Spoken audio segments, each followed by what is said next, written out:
nothing like a fresh little piece of plump, juicy candy from the garden. And today, I'm going to show you how you can grow your own organic blueberries in a container so you don't even need a yard. How great is that? So if you want to grow blueberries in your yard, the first thing is you've got to find a really sunny spot. In this area, we get about 7 or 8 hours of direct sunshine, which is perfect. The most important detail in selecting your blueberry plants is something called chill hours. You actually select a variety of blueberry plant that is appropriate for your chill hour zone. A chill hour is the amount of cumulative hours between the months of November and February where your winter temperatures are under 45 degrees. In Los Angeles, where we have a really mild winter, we may only have 100 or 200 hours of temperatures under 45 degrees, while some of you back east and in the northern areas might experience 1,000 or more hours. Wow. So when you're at the garden center, look at the plant tag. It'll either say low or high chill and choose the appropriate one. Another important factor is that you select a variety of blueberry that is a dwarf or compact grower. Typically, a non-dwarf blueberry plant can grow 6 feet tall, 6 feet wide. Since we're growing in a container, we want a variety that can grow up to 3 feet. I'm growing my blueberries in an oversized 45-gallon grow bag. And I love these grow bags because they're made out of recycled material, but the best part is they allow air in and out, and so it really sets up a nice root system. Blueberries need acidic soil in order to grow and take up nutrients from the soil. So my bag is filled with E.B. Stone's Azalea, Camellia, and Gardenia mix, which is for acid-loving plants. As you may notice, I have 2 blueberry plants. Now, when you go to your garden center, you find blueberry plants that are really self-fertile. They don't need another partner to pollinate.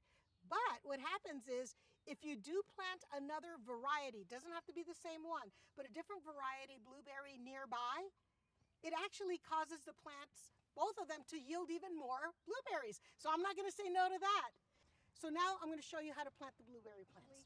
These plants are spaced about a foot apart, and they're both dwarf compact growers, so that's perfect. What you want to do when you remove your plant from its container, you want to break up the soil, because I can see a lot of the fibrous roots, and I just want to open it up a bit. An important step when planting initially is to use a starter fertilizer, like this Sure Start.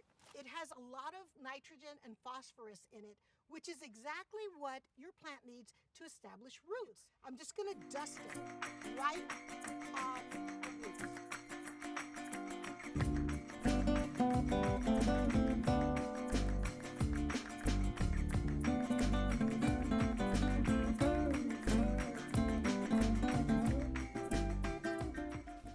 Great. That looks good.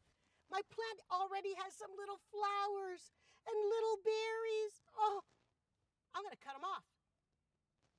That's right. I know, shocking. But don't get excited, folks. When you go to your garden center, many of you are going to go straight to the plant with all the berries on it. But realistically, you better eat them or throw them away or give them to somebody. I recommend cutting off the blossoms the first and second year.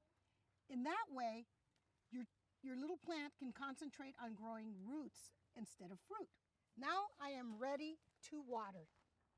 Start fertilizing your blueberry plants in the spring when they start growing again, and make sure to use an acid-based fertilizer. Again, it needs that in order to grow well. And as far as watering is concerned, you need to make sure that you keep your soil evenly moist at all times. Blueberries are not the types of plants that you allow the soil to dry. Now I only have to wait 2 more seasons to have my blueberries. But that's okay, I'm not impatient. So now you know how to grow blueberries in containers.